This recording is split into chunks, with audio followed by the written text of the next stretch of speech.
Hello, this is Chef John from foodwishes.com with Roasted Roman-Style Romanesco.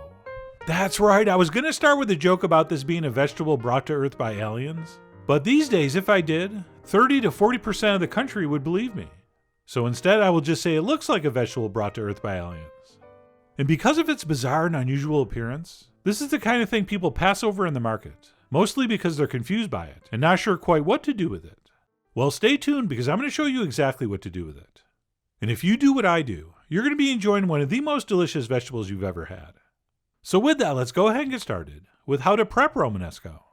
And the first thing I do is usually remove any of these tough stems and leaves from the outside, which you can do by pulling off, although it's probably easier if we just cut those off when we portion this. And to do that, what we'll attempt to do is cut this directly through the center into two pieces. And then, like I said, we can use our knife to trim off any of those tough stems on the outside.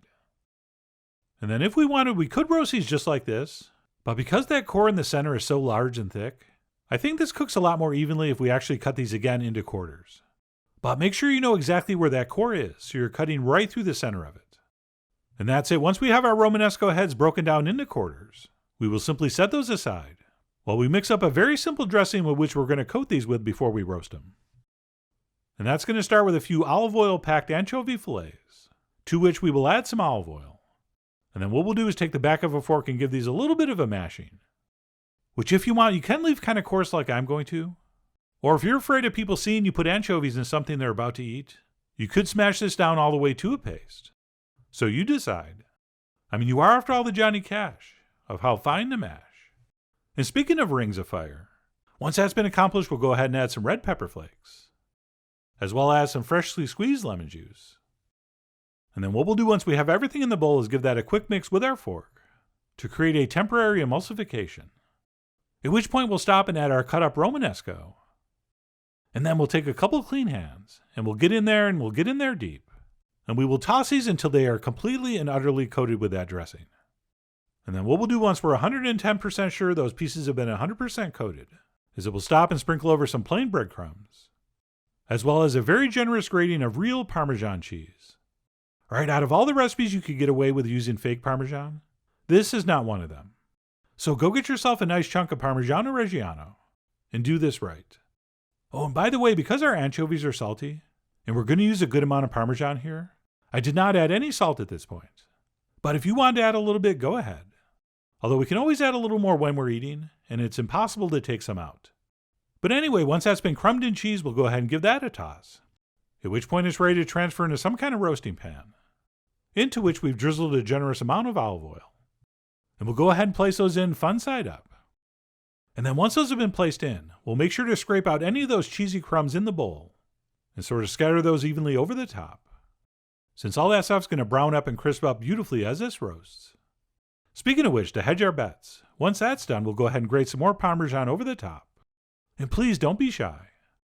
And then for one last touch, we'll go ahead and drizzle these with olive oil. At which point it's ready to transfer into the center of a 475-degree oven for about 20 minutes or so, or until everything is beautifully browned and looking incredibly gorgeous. And more importantly, our Romanesco is tender. But you can't see tender. You can only feel tender. So we'll go ahead and give that the old poke with a knife. And I confirm that mine was in fact perfectly tender, which means it's ready to serve, which I decided to do garnish with some little lemon wedges, plus one last drizzle with olive oil.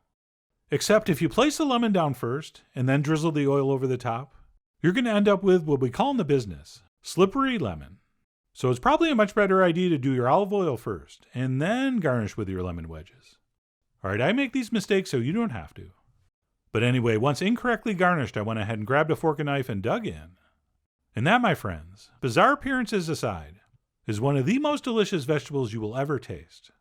And I know it does look like it's going to taste like a cross between cauliflower and broccoli, which it sort of does. But at the same time, it really does have a unique flavor all its own. Okay, it's kind of sweet and nutty, and definitely milder and not quite as bitter as broccoli. But to summarize, what it really tastes like is Romanesco.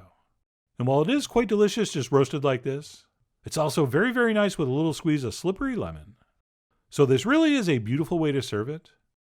But my favorite way, and why I didn't put any garlic in the dressing, would be served next to a beautiful garlic aioli. And yes, that is redundant. And while it would be perfectly acceptable to serve this as a side dish, I really do think served like this, it's more than special enough to serve on its own. So I just went ahead and turned it into an entree. And why something like this works so well with aioli, and also why we use so much olive oil, is because the fatal flaw with vegetables is they don't have any fat content. So by simply enjoying them with some flavorful fatty ingredients, we make up for that. And it really does help bring out and enhance all their natural goodness. Especially something like this Romanesco, which is surprisingly savory, and certainly more than worthy to be eaten with a fork and steak knife. And if you're thinking he sounds kind of overly excited for eating a roasted vegetable, well then, I'm guessing you've never had roasted Roman-style Romanesco, because this stuff really is fantastic. So the next time you're at the market, sometime between late summer and early fall, and you see this gorgeous but bizarre looking vegetable that may or may not have been brought to this planet by aliens, I really do hope you pick some up and give this a try soon. So please follow the links below for the ingredient amounts, a printable written recipe, and much more info as usual. And as always, enjoy.